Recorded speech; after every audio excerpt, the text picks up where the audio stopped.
Hola, ¿cómo estás? Mi nombre es Elizabeth Gamarra y hoy te traigo este video para hablar más sobre el rostro. En un video anterior te había contado sobre la lectura del rostro, la morfopsicología y sobre la decodificación de rostros. Hoy quiero hablarte un poquitito más del rostro, de lo que significa y de todo lo que transmite, que quizás son cosas que nunca nos detuvimos a pensar. Por eso me gustaría que pensemos juntos. Tal vez que puedas mirarte al espejo y puedas verte. ¿Qué ves cuando te ves? ¿Mm? ¿Qué pasa con eso? ¿Qué pasa con tu cara? ¿Cuáles son los rasgos que te gustan y cuáles los que no? Todo ello habla de vos mismo. El rostro es una información muy importante que todos los seres humanos buscamos ver, porque cuando interaccionamos con un otro, lo que hacemos es observar, por supuesto, la cara. Ese es el lugar donde nosotros normalmente utilizamos para vernos, interactuar y hablar, para comunicarnos, ¿bien? Pero el rostro, más allá de eso, informa quiénes somos y toda una evolución desde que salimos de esa pancita de mamá hasta que somos y llegamos a este momento de nuestras vidas. Es decir, el rostro, como te dije en otro video, es un mapa transgeneracional. Te voy a acercar un poquitito más acá y te voy a traer tu mapa de vida, desde que saliste de la panza hasta acá. En esa evolución y en ese crecimiento vos fuiste incorporando tu identidad, fuiste vibrando en la energía de un nombre, de un número de identidad social, en un país, con un grupo de gente. Todo eso hace que esa energía influencie tu sistema. Y entonces tu rostro se va moviendo y va tomando características de ese lugar donde habitas. Si decimos que el rostro es una evolución de especie, entonces tu propio rostro es una evolución de tu sistema. Por eso el rostro transmite mucho más información nuestra de la que creemos. Dentro de esa evolución que es el rostro, que va a moverse según vos te vayas sintiendo, dentro de lo que es esta evolución que te estoy contando, vamos a tener muy en cuenta la epigenética. La epigenética, en su desglose de palabras, significa lo que está por sobre de la genética. ¿Bien? En este caso, lo que yo te estoy diciendo es todo aquello que está fuera de mí, pero que a su vez hace mucha fuerza para ingresar, porque cuando yo interacciono en muchos lugares, voy metiéndome en esos lugares y dejando que ese entorno ingrese a mí. Y eso me moviliza, me estructura. El rostro va a registrar todos esos movimientos. Aquellos que son profundos, por ejemplo, dificultades en la infancia, malas relaciones, siento el medio como medio hostil, no estoy tan cómoda en este lugar donde estoy creciendo. El rostro se va a mover y va a indicar eso. Te voy a hacer la analogía, como siempre en mis cursos suelo utilizar, de un árbol o una planta. Si yo tomo una plantita o un árbol y lo pongo en un lugar con tierra fértil, con buen sol, con buen agua, y dejo que esa plantita, a través de mis cuidados, crezca, va a crecer de una manera frondosa, hermosa, fuerte.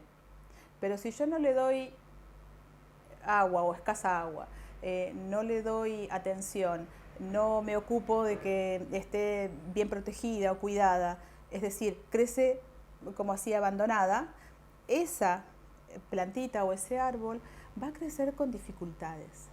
Bien, sucede lo mismo con el ser humano porque es una ley biológica. ¿Mm?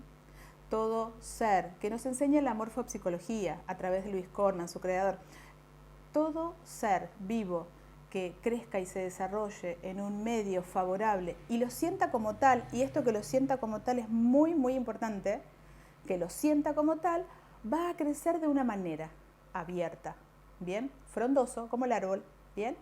Ahora, si todo ser que se está desarrollando en un medio que siente difícil, angustiante, carente, ¿bien? Y yo lo siento de esa manera, mi rostro va a adoptar otras características. En uno se va a expandir y va a ser un rostro abierto. Quizás unos formatos más redondeados o cuadrados. Después en otros videos te voy a hablar de eso. Pero si yo me siento que estoy creciendo en un medio hostil y difícil, mi rostro va a buscar protegerse. ¿Y viste cuando estás en pleno invierno y tenés frío y te pones un abrigo y haces este gesto de protección? El rostro hace lo mismo, se va para atrás. Y en eso de irse para atrás se lleva toda la estructura ósea y facial. Entonces vamos a tener rostros más estrechos, más comprimidos. Esos rostros indican sufrimiento. A lo largo del proceso evolutivo de esa persona, desde que salió la panza hasta el momento que yo la tengo enfrente, indica que ha pasado muchos periodos de sufrimiento. ¿Bien? Entonces lo que hacemos es justamente eso.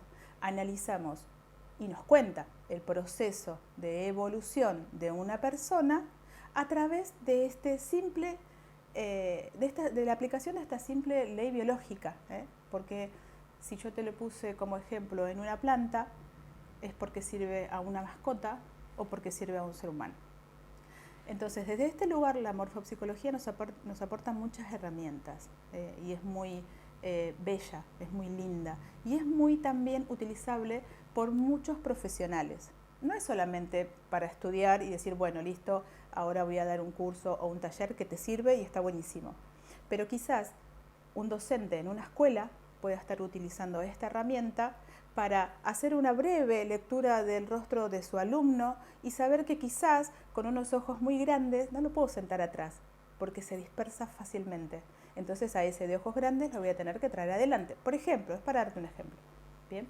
Entonces de esa manera esta herramienta la puede utilizar desde un docente hasta un profesional, un psicólogo, saber cómo la persona que está analizando procesa la información que está llegando y cuál es la mejor manera para que esa información ingrese. Porque es claro que cada uno de nosotros procesa la vida y ve la vida y procesa todo lo que está sucediendo según el filtro que uno tenga. Entonces, analizar la estructura que me permite saber qué filtro tiene la persona. Y entonces puedo utilizar su mismo filtro para llegar mejor y que esa persona me entienda y facilite la comunicación. En el área de recursos humanos te puede llegar también a utilizar, y se utiliza de hecho, para poder saber, según el rostro, cuáles son los beneficios de ponerlo en un sector o en otro. ¿Bien? Y que entonces la gente esté más conforme y sea más duradera dentro de esos empleos.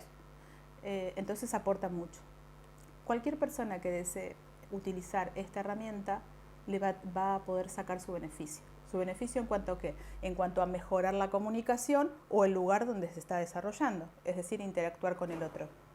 Entonces, desde estos lugares me parece una herramienta súper rica, muy, muy bella y muy profesional también, justamente porque es aplicable a lugares profesionales. Distinto, un poquitito, a la lectura del rostro, que está asociada más, o al menos la que yo manejo, desde el área de salud. Desde el área de salud está muy rico el material de lectura del rostro, que nos permite entender cómo está la persona orgánicamente, cómo maneja sus energías yin y yang. Y esto es muy bueno. La lectura del rostro, ¿qué hace? Mira el rostro, analiza la disposición del rostro en cuanto a su formato, círculo, cuadrado, redondo, triángulo. Analiza todo ese formato y analiza también cómo está hecho el interior del rostro, es decir, la geografía interna, cejas, ojos, nariz, la boca. Entonces, todos estos análisis me sirven para saber cómo están interactuando los 5 elementos que nos conforman, que lo tenemos con nosotros y que nos influencian. Entonces, desde ese lugar va a poder decir si estamos atravesando un periodo de cuidado o de expansión y cómo utilizarlo. Bien. Dentro de la energía yin y yang, que es algo muy interesante de analizar, sobre todo en esta tierra es dual y tenemos las dos energías, yin y yang. Bien. Entonces, cada uno de nosotros posee consigo la energía femenina y la energía masculina. Y esa interacción que se produce entre ambas y cómo equilibrio lo femenino y lo masculino se va a ver reflejada en la zona media de la cara.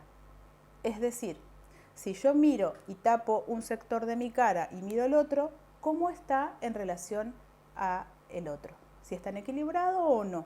¿Bien? Desde ese lugar podemos entender las asimetrías, la mala gestión energética y cómo nos desequilibra. Si yo no logro equilibrar estas energías, voy a andar por la vida como en un vaivén y puede ser que tenga algún tipo de ciclotimia, donde por ahí utilizo mucha energía femenina y después desciende muy rápidamente y sube la masculina, y entonces voy como de un lado al otro. ¿Bien? Todo este tipo de asimetrías y de energética china la vamos a estar analizando en el rostro y se ve.